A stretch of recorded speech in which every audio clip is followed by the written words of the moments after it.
Oke, selanjutnya tentang kebersihan jiwa. Kalau tadi kan yang baik-baik, yang jelek-jelek tolong jangan masuk. Yang pertama apa? Ambisi. Ambisi berarti mengikatkan kenyamananmu pada apa yang dikatakan atau dilakukan orang lain. Orang yang berambisi itu kan targetnya biasanya keluar dari dirinya. Kesuksesan yang bergantung pada orang lain. Kamu tidak akan ketemu apa yang kamu ambisikan. Hidup yang penuh ambisi tidak akan nyaman, karena bergantung pada yang di luar diri. Bersenang-senang berarti mengikatkan kenyamananmu pada sesuatu yang terjadi pada dirimu. Bersenang-senang juga begitu, tergantung pada mood tadi. Tergantung pada suasana hati. Itu juga kamu tidak akan bersih jiwamu kalau inginnya senang-senang terus. Kejernihan jiwa adalah tadi kebersihan, kebebasanmu dari yang di luar diri. Jangan tertipu oleh dua hal ini selanjutnya. Celaan dan pujian tidak memiliki efek yang sejati. Kalau engkau melakukan kebaikan, dicela atau dipuji orang, tidak akan mengefek pada kebaikan itu. Kebaikan tidak akan jadi jelek meskipun dia dicaci orang. Dan sebaliknya, kejelekan juga tidak akan jadi baik meskipun dia dipuji-puji. Celaan dan pujian tidak memiliki efek yang sejati, tidak memiliki efek yang hakiki. Efeknya cuma citra-citra di luar saja, tapi yang baik akan tetap baik, yang jelek juga akan tetap jelek. Biar jiwamu bersih, maka tidak perlu kamu terpengaruh oleh celaan atau pujian. Selanjutnya, tidak ada kesombongan yang lebih tinggi dibandingkan orang yang membanggakan ketidaksombongannya, kerendah hatiannya. Saya Pak, tidak sombong loh saya itu sombong paling pol itu.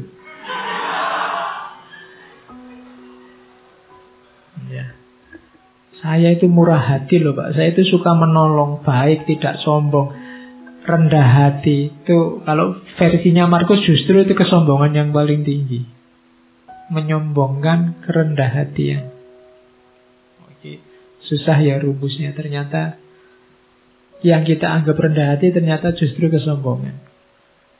Kemudian jangan kotori jiwamu dengan kemarahan. Kenapa? Karena efeknya marah itu biasanya lebih dahsyat dibandingkan sebabnya marah. Kamu marah karena temenmu minjem motormu tidak pamit. Kemarahanmu kamu ungkapkan dalam bentuk apa? Itu biasanya efek dari kemarahan ini lebih dahsyat daripada sekedar motormu tadi nggak bisa kamu pakai karena dipinjam sebentar. Jadi hati-hati dengan kemarahan. Makanya ketika kamu tiba-tiba dilanda kemarahan, karena dapat tunjuknya dari hadis itu, kalau kamu pas berdiri duduklah, kalau pas duduk ya berbaringlah. Maksudnya apa? Jangan melakukan apa-apa dulu, karena kamu sedang gelap. Karena efeknya nanti pasti akan kamu sesali. Semua tindakan yang didasari oleh kemarahan akan kamu sesali. Bahkan lebih kamu sesali nanti dibandingkan sebabnya. Itu makanya balas dendam itu dilarang. Kenapa? Balas dendam itu kan karena orang marah, ingin membalas. Itu biasanya balas dendam lebih dahsyat daripada sebabnya. Terus yang dibalas ingin balas lagi. Saling marah itu yang bikin peradaban kita gelap. Kamu dicaci maki orang, dibikinkan fitnah, dibikinkan hoak, kan terus kamu mangkel, terus kamu balas. Emangnya cuma lu yang bisa bikin hoak, aku juga bisa. Terus akhirnya podo rusak. Nah, jiwamu jadi tidak bersih. Terus ini juga rumus. Jangan anggap berharga apapun yang membuatmu mengingkari janji, membuatmu kehilangan harga diri, membuatmu membenci orang lain, mencurigai orang lain, mengutuk orang lain. membuatmu berlaku munafik atau menginginkan sesuatu yang tidak ingin diketahui orang lain. Jangan anggap berharga itu maksudnya jangan diambil ini. Apapun yang membuatmu membenci orang lain, mending tidak usah kamu ambil. Membuatmu nantinya akan mengutuk-ngutuk orang lain, mending tidak usah kamu ambil. Membuatmu kehilangan harga diri, tidak usah kamu ambil. Itu yang disebut jangan dianggap berharga. Kok ada postingan yang isinya kemungkinan membuatmu benci sama seseorang atau sekelompok orang, kamu tinggal saja. Karena postingannya tidak penting, tapi dampaknya pada jiwamu besar. Itu maunya Markus. Selanjutnya, biar jiwamu bersih, jangan kotori jiwamu dengan kesalahannya orang lain. Ini ada rumus bagus dari Markus.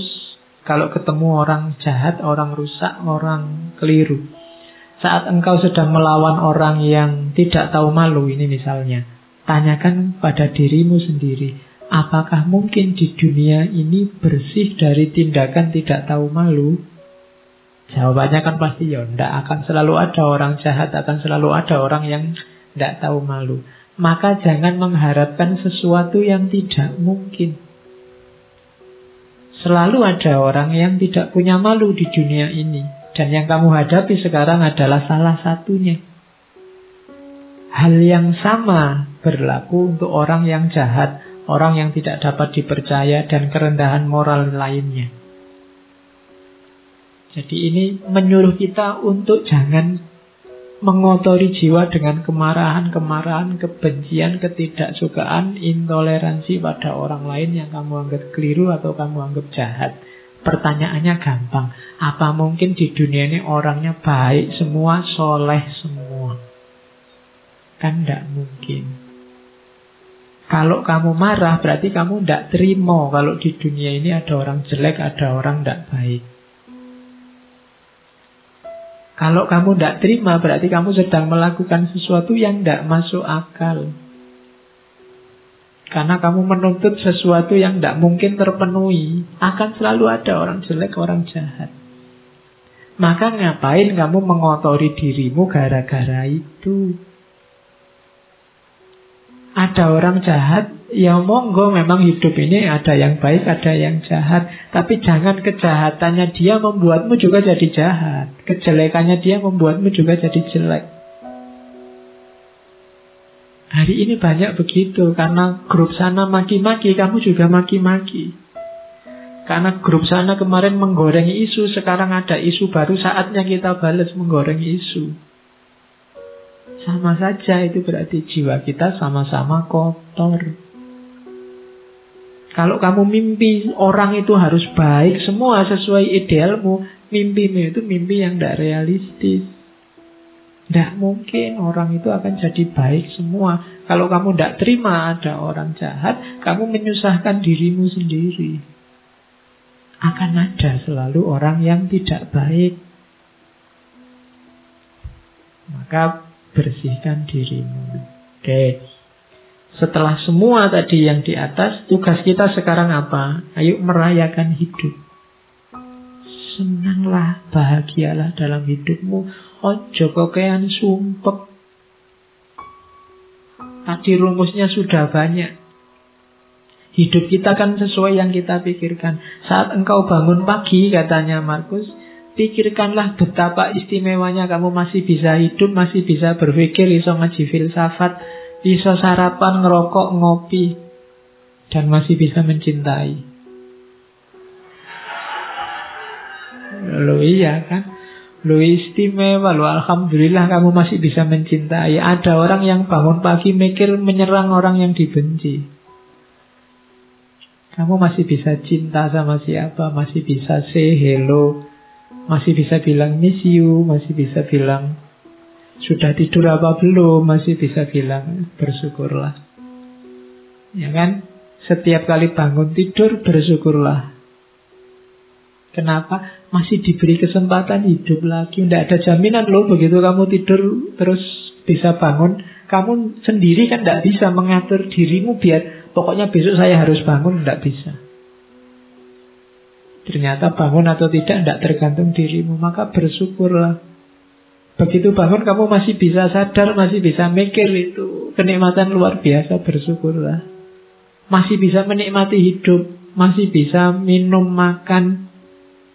Yang lain mungkin sudah dilarang makan ini, dilarang makan itu, kamu masih bebas, bersyukurlah. Paling tidak kamu masih bisa mencintai seseorang. Nah, rayakanlah hidupmu. Wajahmu jangan kayak wajah orang susah terus. Ya, hidup kita ini menyenangkan kok. Oke, terimalah segala sesuatu yang diikat oleh takdirmu. Cintailah orang-orang yang ditakdirkan bersamamu dan lakukan dengan sepenuh hatimu. Hidupmu akan nyaman. Dapat apa saja diterima, dinikmati. Makan di angkringan dinikmati ya enak. Ada yang ngeraktir di restoran, alhamdulillah ya lumayan enak. Semuanya enak, mana sih yang tidak enak, apalagi kalau ditraktir. Jadi bersama siapapun dinikmati, tidak usah milih-milih teman. Yo, setiap orang punya karakter, punya gayanya sendiri. Tapi kan ada yang jahat, Pak. Ya jahat, silahkan jahat, tapi kan tidak mengotori jiwamu. Karena kalau kamu pingin, saya pinginnya teman itu baik semua, Pak, sama saya peduli semua, itu mimpi, tidak mungkin. Ya kan? Kalau dihitung teman yang peduli sama kamu sama yang cuek, insya Allah lebih banyak yang cuek. Loh, tapi kalau ketemu senyum itu basa-basi. Ya, setiap orang disibukkan nomor satu dengan hidupnya sendiri masing-masing. Jadi rayakanlah hidupmu, jangan terlalu sumpek. Jangan memimpikan apa yang tidak engkau miliki. Namun akuilah anugerah atas apa yang engkau miliki, lalu bersyukurlah sambil mengingat, tulisannya salah itu.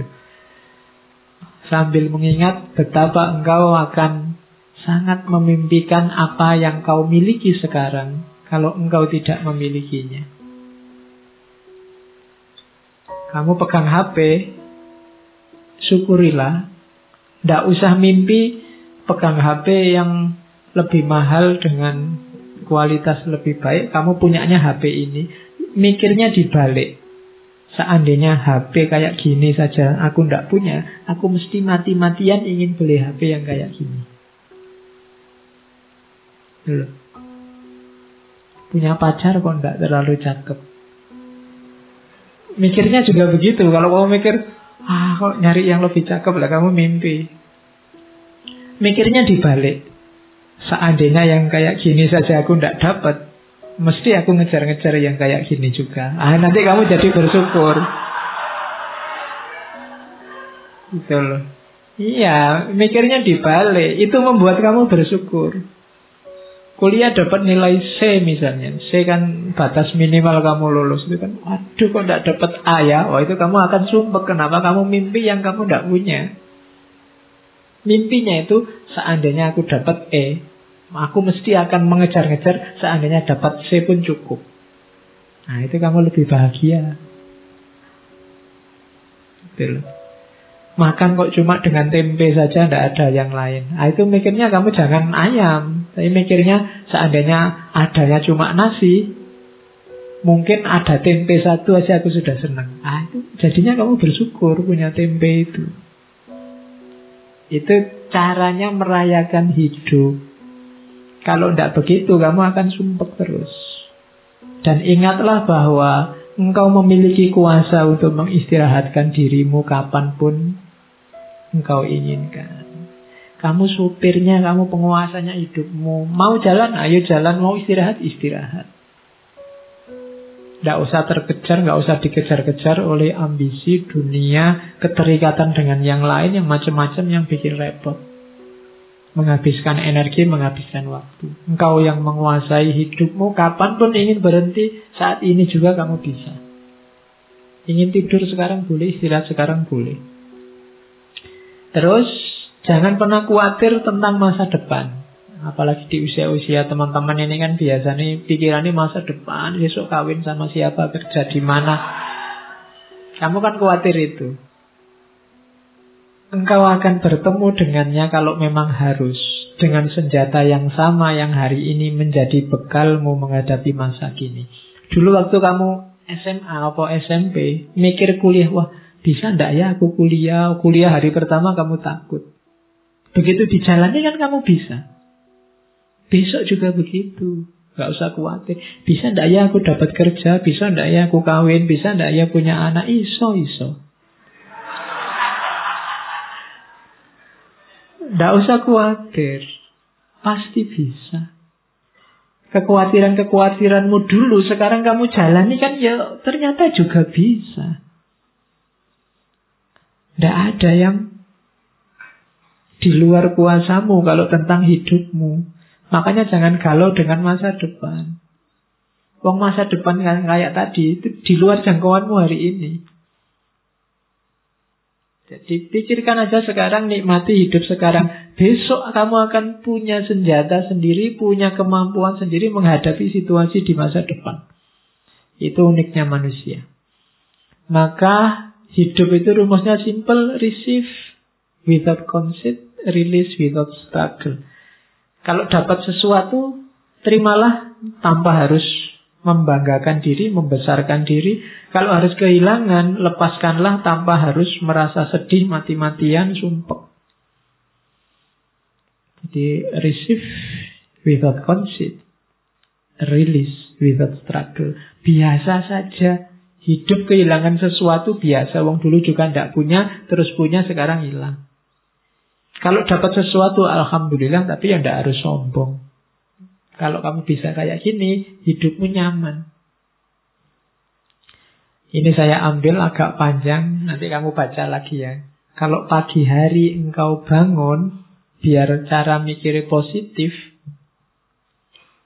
Kamu kan biasanya masalahmu itu kan berhubungan dengan orang lain. Katanya Markus, pagi hari engkau bangun, bilanglah pada dirimu, orang-orang yang berhubungan denganku hari ini, ada yang usil, tidak sopan, arogan, curang, iri hati, dengki. Mereka seperti itu karena mereka belum bisa membedakan yang baik dan buruk. Sementara aku telah mengerti indahnya kebajikan, kotornya kejahatan, dan tahu bahwa para pendosa tersebut memiliki sifat sepertiku. Bukan sama dalam hal darah dan kelahiran, namun sama-sama memiliki akal dan unsur ketuhanan.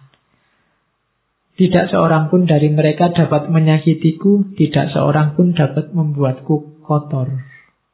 Aku pun tidak pantas marah pada mereka atau membenci mereka. Kami dilahirkan untuk bekerja sama seperti kaki, tangan, dan mata. Sebagaimana dua baris gigi atas dan bawah. Saling menghalangi itu tidak alami. Demikian pula saling marah dan saling membelakangi. Itu nanti hidupmu nyaman. Akan ketemu orang yang bikin kamu mangkel, bikin kamu jengkel, bikin kamu benci, pasti. Tapi ingatlah bahwa mungkin kejelekan yang mereka lakukan itu karena mereka tidak sadar.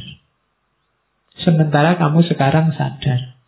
Dan diingat juga bahwa orang lain itu punya kualifikasi sama persis kayak dirimu. Yang tidak pantas untuk kamu benci. Dan jangan takut, mereka tidak akan bisa membuatmu kotor kalau kamu sendiri tidak mengotori jiwamu. Nah, ini nanti kamu jadi mantap. Kalau ini nanti panjang kamu baca lagi. Kalau kamu pagi hari bangun kok males, kamu baca ini. Saat fajar terbit, saat engkau malas bangun, katakan pada dirimu, aku harus bekerja sebagai manusia.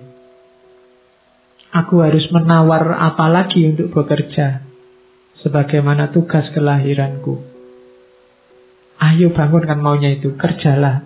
Tanyakan pada dirimu, kalau masih nggak mau bangun, apakah tujuanku diciptakan itu untuk ini, meringkuk di bawah selimut dan mereguk kehangatan? Terus kan kamu tetap bisa jawab, tapi kan nikmat. Namun betapa nikmat seperti ini Ditanya lagi sama Markus, jadi engkau lahir untuk mencari kenikmatan, bukan untuk bertindak dan mencari pengalaman. Tidakkah engkau lihat tanaman, burung, semut, laba-laba, lebah, semua menjalankan tugasnya, membuat harmoni dunia terjaga, sekuat mereka bisa. Mengapa engkau tidak segera menjalankan tuntutan alamiahmu? Terus kamu jawab lagi, tapi kan bukankah orang itu harus istirahat, ada tidurnya juga? Jawabnya Markus, setuju. Namun alam memberi batas untuk itu, sebagaimana dengan makan dan minum. Dan engkau telah melampaui batas. Ini sudah jam 9.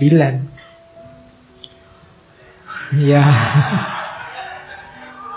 Ya. Nggak ono jam 9. Engkau telah berlebih dalam istirahat, namun kurang dalam bekerja. Engkau tidak cukup mencintai dirimu. Engkau tidak mencintai sifat alamimu dan tugasmu. Orang yang mencintai tugasnya, mengabdikan diri dan menjalankannya, bahkan kadang sampai lupa makan dan mandi. Sementara kamu lupa tugasmu gara-gara tidur. Apakah engkau tidak menghormati dirimu sendiri sebagaimana pelukis mencintai lukisan, penari mencintai tarian, orang pelit mencintai uangnya, atau pemburu jabatan mencintai statusnya? Saat mereka benar-benar dipengaruhi oleh yang mereka kerjakan, mereka bahkan tidak makan dan minum karena menjalankan kecintaan mereka. Ini filsafat bangun tidur. Ya, biar kamu tidak males-malesan. Karena kadang-kadang kalau sudah males kan, meskipun bolak-balik HP-nya kamu tambah 10 menit sudah bunyi, 10 menit lagi bunyi lagi, 10 menit lagi. Ning ya ora tangi-tangi. Oke. Kalau ini rumus hidup sama orang lain.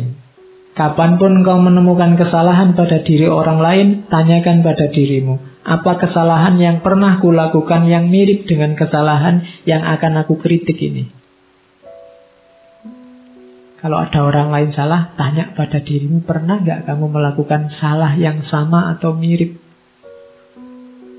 Itu nanti akan mengurangi kadar agresifmu terhadap kesalahan orang lain. Saya ingin balas dendam, Pak. Ada orang menyalahi saya. Katanya Markus, balas dendam terbaik adalah dengan tidak menjadi seperti musuhmu. Balaslah musuh yang mencaci makimu dengan tidak mencaci maki. Itu balas dendam terbaik. Balaslah musuh yang menyakitimu dengan tidak menyakitinya. Manusia ada dengan saling membutuhkan kepada sesama, kamu akui atau tidak. Kamu harus hidup bareng orang lain, mau atau tidak. Maka kalau kamu tidak mampu mengajari mereka, belajarlah untuk tahan hidup bersama mereka. Sudah kamu nasihati kok tidak pulih-pulih jadi baik, ya gimana lagi? Sekarang kamu latih dirimu untuk kuat bareng mereka. Misalnya kamu punya teman sak kos-kosan berdua, kok ya males mandi. Sudah kamu nasihati, tetap males mandi. Solusinya apa? Kamu latihanlah untuk bisa tahan dekat orang yang males mandi. Jadi rumusnya simpel. Jadi kalau kamu tidak tahan terus, sementara dia tidak berubah-berubah, kamu akan hidupmu tersiksa terus. Loh Pak, kok dia tidak berubah-berubah? Kamu tidak menguasai perubahan dia. Yang bisa kamu kuasai kan perubahan dirimu. Lebih gampang melatih dirimu untuk tahan bersama dia dibandingkan kamu mengubah dia. Ya doakan saja dia bisa berubah. Tapi kalau tidak, kamu kuat hidup bersamanya.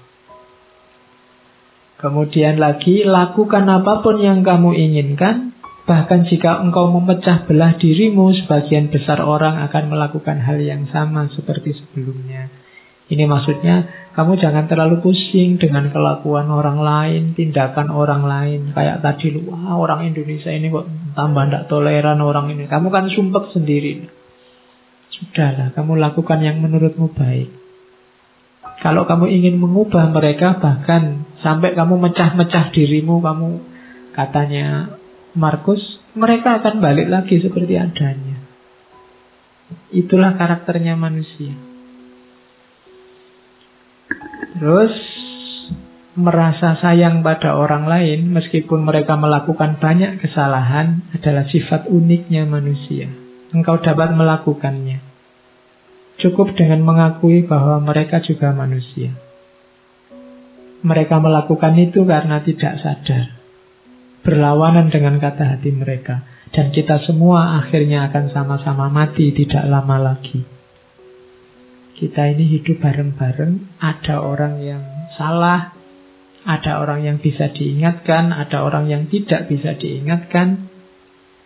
Pada akhirnya sebentar lagi semuanya mati. Maka kamu tidak usah terlalu sibuk, terlalu bingung dengan itu. Tidak masalah. Ingatlah, mereka tidak benar-benar menyakitimu, dan mereka tidak melenyapkan atau mengubahmu, melenyapkan kemampuanmu untuk milih. Hidupmu tetap bebas tanpa harus terikat oleh mereka, meskipun kamu hidup bersama mereka. If any man despise me, kalau ada orang menjahatiku, itu urusannya dia. Urusanku adalah tidak melakukan atau mengatakan sesuatu yang layak dicela. Jadi kalau ada orang jahat padamu, kalau ada orang menyakitimu, itu sebenarnya tidak ada urusan denganmu. Urusannya dia. Pak, nanti kalau saya dibohongi orang, bohong itu urusannya dia. Urusanmu adalah jangan melakukan tindakan tercela. Itu aja. Nah, kalau ini pendidikan diri. Rumusnya pendidikan diri itu be tolerant with others and strict with yourself. Saya tulis ini besar-besar karena hari ini banyak orang yang dibalik. Banyak orang yang toleran dengan dirinya sendiri, kemudian strict dengan orang lain. Kalau sama dirinya sendiri dimaafkan terus, dicarikan alasan, dicarikan dalih. Tapi begitu sama orang lain, kakunya luar biasa. Orang lain tidak boleh keliru, tidak boleh minta maaf, tidak boleh. Itu yang kita lakukan hari ini dan terjadi di mana-mana saling balas-membalas. Terbalik. Harusnya kita toleran terhadap orang lain dan strict terhadap diri kita sendiri. Jangan dibalik. Nah, ini rumusnya. Aku sering heran kenapa orang mencintai dirinya lebih dari semua orang yang lain, namun ia kurang menghargai pandangannya sendiri tentang dirinya dibandingkan pandangan orang lain. Ini nasihat sebenarnya untuk kamu jangan mudah terpengaruh oleh orang lain. Jangan mudah terpengaruh oleh komentarnya orang, pandangannya orang terhadap dirimu. Kamu punya jati diri sendiri, tidak apa-apa. Orang ngomong apa aja, tidak usah terpengaruh. Logikanya orang itu lebih mencintai dirinya sendiri. Berarti apa? Lebih dengarkanlah pandanganmu sendiri. Jangan mudah tertipu oleh orang lain. Apapun yang dilakukan atau dikatakan orang, aku harus tetap menjadi Zamrud dan mempertahankan warnaku. Ini urusannya jati diri. Hidup sama orang lain, ya, toleran, ya, tapi jati diri jangan hilang. Kamu punya identitas sendiri. Terus, nasihatnya Markus, ya, awas ya kamu, jangan merendahkan dirimu sendiri. Teruslah rendahkan dirimu, wahai jiwa, maka segera peluangmu untuk mendapat kehormatan akan lenyap. Lama-lama identitasmu hilang dan kamu tidak akan dihargai orang. Setiap orang punya satu kehidupan. Milikmu sudah hampir habis gara-gara kamu singkirkan terus, kamu sisihkan terus identitasmu. Dan engkau tidak memperlakukan dirimu sendiri secara hormat, engkau malah mempercayakan kebahagiaanmu pada jiwa-jiwa yang lain. Ini tuntunan untuk kita tegas pada diri sendiri. Saya bawa quote terakhir, engkau selalu memiliki pilihan untuk tidak berpendapat. Ini nasihat untuk kita hari ini ya. Tidak ada yang nyuruh kamu tiap hari posting, tiap hari bikin status, tiap hari ngomentari statusnya orang lain. Engkau selalu memiliki pilihan untuk tidak berpendapat. Tidak berpendapat itu sah. Tidak perlu selalu susah payah atau membebani jiwamu dengan segala sesuatu yang tak dapat engkau kuasai. Hal-hal tersebut tidak membutuhkanmu untuk menilainya. Tidak usah gaya dikit-dikit. Menurut saya, tokoh itu ngapain? Emangnya komentarmu yang mendengar siapa? Hal tersebut tidak butuh penilaianmu. Ngapain kamu capek-capek? Engkau punya pilihan untuk tidak usah berpendapat. Leave them alone.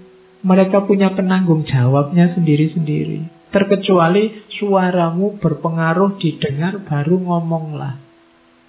Tapi kalau tidak, cari yang lebih esensial untuk hidupmu, untuk dikomentari dan dibahas.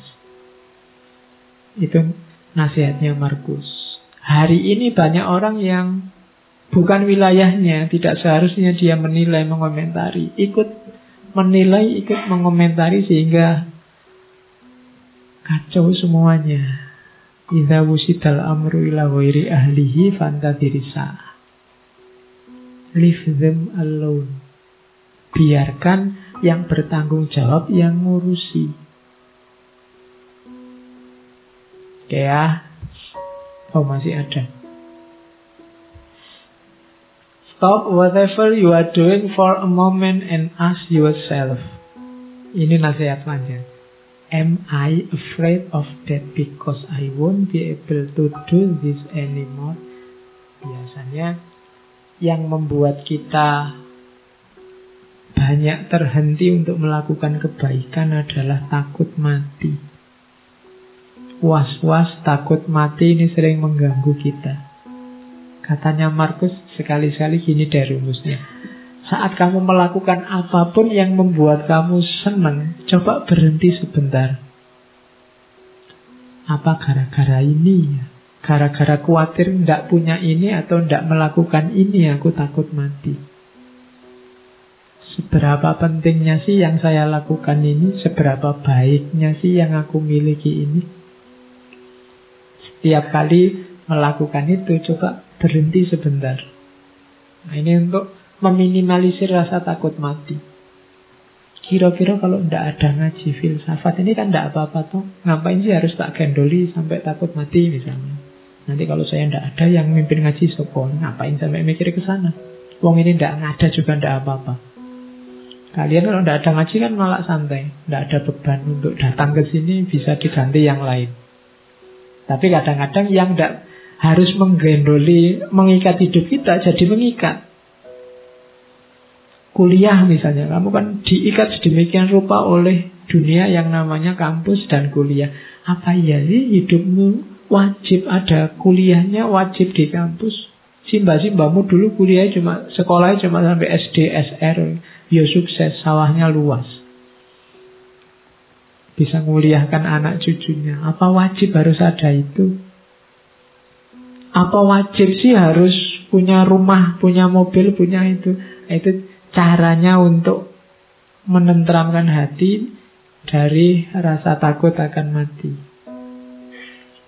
Karena nasihat terbaik itu kan mati. Begitu orang ingat mati, bukan takut mati, maka kemungkinan besar dia akan mudah untuk mempersiapkan diri menghadapi hidup sesudah mati. Mempersiapkan diri melakukan kebaikan-kebaikan. Oke, itu nasihat terakhir yang saya bawa dari Marcus Aurelius. Bayangkan raja besar, wilayahnya sangat luas, cara hidup, cara berpikirnya semacam ini. Maka dia jadi raja yang sangat tangguh, terkenal kesabaran dan ketabahannya, dan dia sukses. Meskipun banyak pemberontakan, banyak bencana, mengalami kepahitan hidup yang luar biasa. Dengan filsafatnya dia bisa sukses. Itu contohnya cara berpikir seorang king philosopher king. raja filosof, filosof yang raja. Oke, saya kira itu untuk malam hari ini. Oke, saya akhiri sekian. Kurang lebihnya mohon maaf. Wallahul muwafiq. Wallahu a'lam bishawab. Wassalamualaikum warahmatullahi wabarakatuh.